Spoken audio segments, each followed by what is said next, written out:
शांति।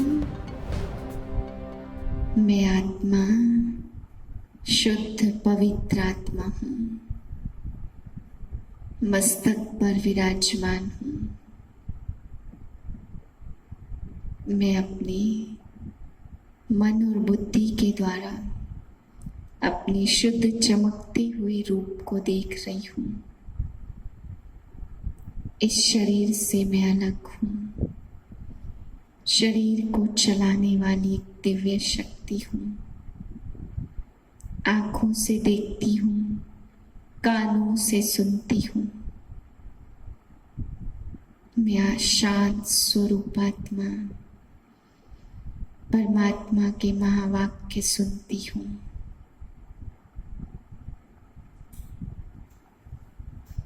तेरह 8/2020 के महावाक्य हैं। आज बाबा ने हम बच्चों को समझाया निश्चय बुद्धि की निशानी। अगर निश्चय है, बाप आया हुआ है, भगवान मिला है और वह आकर के हमें पढ़ा रहे हैं, तो बाबा ने कहा उस आत्मा को कुछ भी पसंद नहीं आएगा, क्योंकि जब स्वयं भगवान आया है, ये निश्चय है, तो भगवान की ही बातें सुनेंगे। कितनी भी ऊंच और पढ़ाइयाँ पढ़ रहे हो तो भी उसको भी छोड़ करके इस पढ़ाई को पढ़ने के लिए समय निकालेंगे। और बाबा ने कहा उसको और कोई आत्मा पसंद नहीं आएगी, क्योंकि भगवान पसंद आ गया। तो संपूर्ण निश्चय बुद्धि की निशानी बाबा ने बताई, वो केवल एक से ही पढ़ेगा और एक से ही समझ करके अपने जीवन को श्रेष्ठ बनाएंगे। मीठे बच्चे, तुम्हें कौन पढ़ाने आया है? विचार करो तो खुशी में रोमांच खड़े हो जाएंगे। ऊंचे से ऊंचा बाप पढ़ाते हैं, तो ऐसी पढ़ाई तो कभी छोड़नी नहीं है।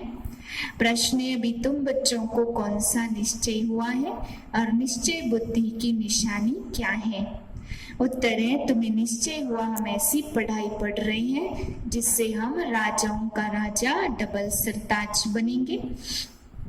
स्वयं भगवान हमें पढ़ाकर विश्व का मालिक बना रहे हैं। ऐसे बेहद का बाप मिला है तो एक की ही याद में रहे। गीत है, कौन आज आया सवेरे सवेरे। मीठे मीठे बच्चों ने गीत सुना, कौन आया है, कौन पढ़ाता है, यह समझ की बात है। कोई बहुत अक्लमंद होते हैं, कोई कम अक्लमंद होते। जो बहुत पढ़ा लिखा होता है उसको बहुत अक्लमंद कहेंगे। शास्त्र आदि भी पढ़े लिखे होते तो उनका बहुत मान होता। कम पढ़े का कम मान होता है। यहाँ कौन आया है, एकदम रोमांच खड़े हो जाने चाहिए। ऊंच ते ऊंच बाप पढ़ाने के लिए आए हैं। भल कोई कितनी भी बड़े ते बड़ी पढ़ाई पढ़ाता हो, फट से वह पढ़ाई छोड़कर आए, भगवान से पढ़े। एक सेकंड में सब कुछ छोड़ बाप के पास पढ़ने आए। बाप ने समझाया, अभी तुम पुरुषोत्तम संगम योगी हो। उत्तम के उत्तम पुरुष हैं यह लक्ष्मी नारायण। बाप आते हैं कल्प के बाद, तो सब पढ़ाइयाँ छोड़ इस पढ़ाई में लग जाना चाहिए। बाप कहते मैं हर 5000 वर्ष बाद आता हूँ। तुम बच्चे बाबा को भूल जाते, टीचर को भी भूल जाते हो। यह है माया के तूफान, परंतु पढ़ाई तो पढ़नी चाहिए ना। विवेक कहता है भगवान पढ़ाते हैं तो उस पढ़ाई में एकदम लग जाना चाहिए। छोटे बच्चों को ही पढ़ना होता है। आत्मा तो सबकी है, बाकी शरीर छोटा बड़ा होता। आत्मा कहती मैं आपका छोटा बच्चा बना हूँ, अच्छा मेरे बने हो तो पढ़ो, दूध पाक तो नहीं है। पढ़ाई फर्स्ट है, इसमें बहुत अटेंशन देना है। 7 रोज की बट्टी गाई हुई है। तुम बेहद के बाप के बने हो तो और कोई को देखना पसंद भी नहीं आएगा। फिर कोई भी हो, तुम जानते हो हम ऊंच थे ऊंच बाप के हैं, वह हमको डबल सिरताज राजाओं का राजा बनाते। अभी तुम बच्चों को मालूम पड़ा है, असल में हम आत्माएं अपने घर में बाप के साथ रहती हैं।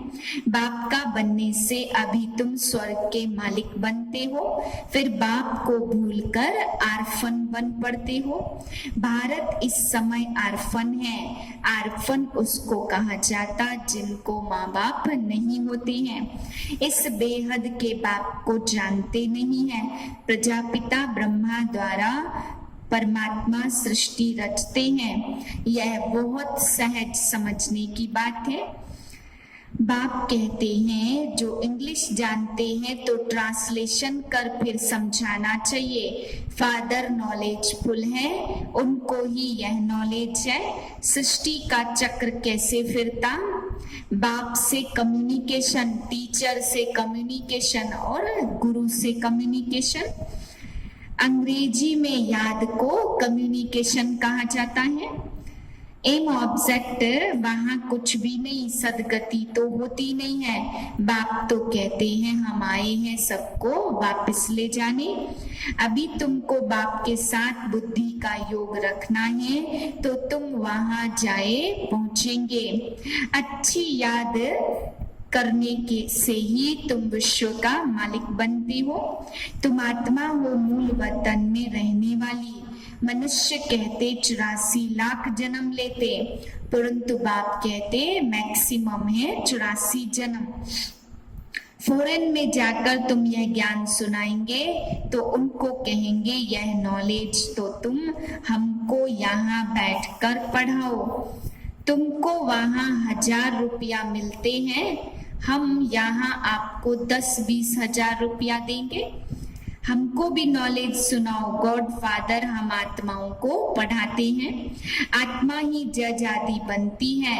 मनुष्य, बाकी मनुष्य सब हैं देह अभिमानी। यह बातें तुमने कभी पढ़ी या सुनी नहीं है। एक बाप आकर लिबरेटर गाइड बनते हैं, जबकि वही लिबरेटर है तो फिर क्राइस्ट को क्यों याद करते हो।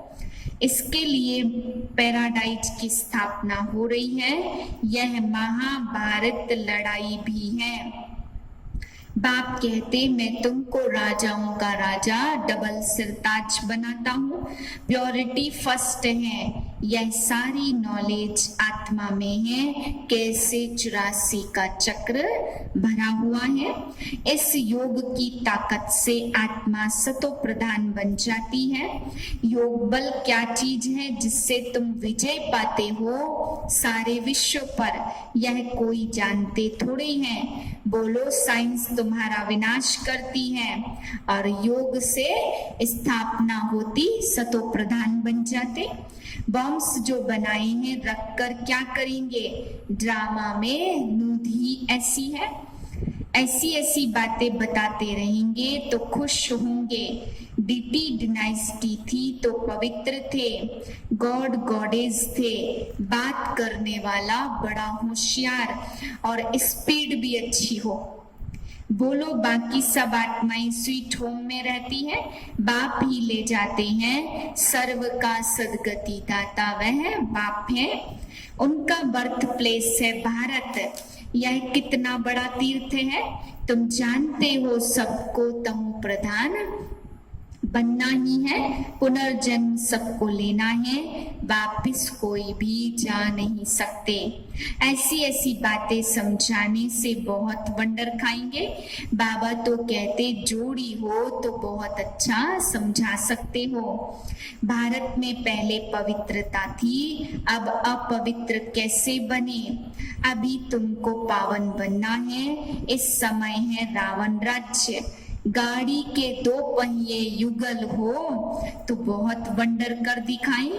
हम युगल ही फिर सो पूज्य बनेंगे। हम पीस, प्रॉस्पेरिटी और प्योरिटी स्थापन कर रहे हैं। तुम्हारे चित्र भी निकलते रहेंगे। यह है ईश्वरीय परिवार। यहाँ आहिस्ते आहिस्ते वृद्धि होती जाती। यह नॉलेज कितनी समझने की है। यह बाबा भी धंधे में जैसे नवाब था। कोई बात की परवाह नहीं थी। जब देखा यह बाप पढ़ाते, विनाश सामने खड़ा है तो फट से छोड़ दिया। यह तो पूरी रीति पढ़ना चाहिए। जब भगवान पढ़ाते हैं तो बादशाही मिलती, फिर गदाई क्या क्या करेंगे। बाप कहते अपने को आत्मा समझ, बाप को याद करो। बाप को तुम भूल जाते हो तो लज्जा नहीं आती है क्या? वह नशा नहीं चढ़ता, यहाँ बहुत अच्छा रिफ्रेश हो जाते और फिर वहां जाकर सोडा वाटर हो जाते हैं। तुम बच्चे पुरुषार्थ करते हो गांव गांव में सर्विस करने का। बाबा कहते पहले पहले तो बताओ आत्माओं का बाप कौन है? भगवान तो निराकार ही है, वही इस पतित दुनिया को पावन बनाएंगे। अच्छा, मीठे मीठे सिकिलदे बच्चों प्रति माता पिता बाप दादा का याद प्यार गुड मॉर्निंग। रूहानी बाप की रूहानी बच्चों को नमस्ते। हम रूहानी बच्चों की रूहानी बाप को नमस्ते। धारणा के लिए मुख्य सार, पहली पॉइंट, स्वयं भगवान सुप्रीम टीचर बनकर पढ़ा रही हैं, इसलिए अच्छी रीति पढ़ना है, उनकी मत पर चलना है। दूसरी पॉइंट, बाप के साथ योग ऐसा रखना है जिससे साइलेंस का बल जमा हो। साइलेंस के बल पर विश्व पर जीत पानी है, पतित से पावन बनना है। वरदान है एक मत और एक रस अवस्था द्वारा धरनी को फलदायक बनाने वाले हिम्मतवान भाव। जब आप बच्चे हिम्मतवान बनकर संगठन में एक मत और एक रस अवस्था में रहते तो एक ही कार्य में लग जाते हो तो स्वयं भी सदा प्रफुल्लित रहते हो और धरनी को भी फलदायक बनाते हो। जैसे आजकल साइंस द्वारा अभी अभी बीज डाला, अभी अभी फल मिला, ऐसे साइलेंस के बल से सहज और तीव्र गति से प्रत्यक्षता देखेंगे। जब स्वयं निर्विघ्न एक बाप की लगन में मगन एक मत और एक रस रहेंगे तो अन्य आत्माएं भी स्वतः सहयोगी बनेंगे और धरनी भी फलदायक हो जाएगी। स्लोगन है, जो अभिमान को शान समझ लेते वह निर्माण नहीं रह सकते। ओम शांति।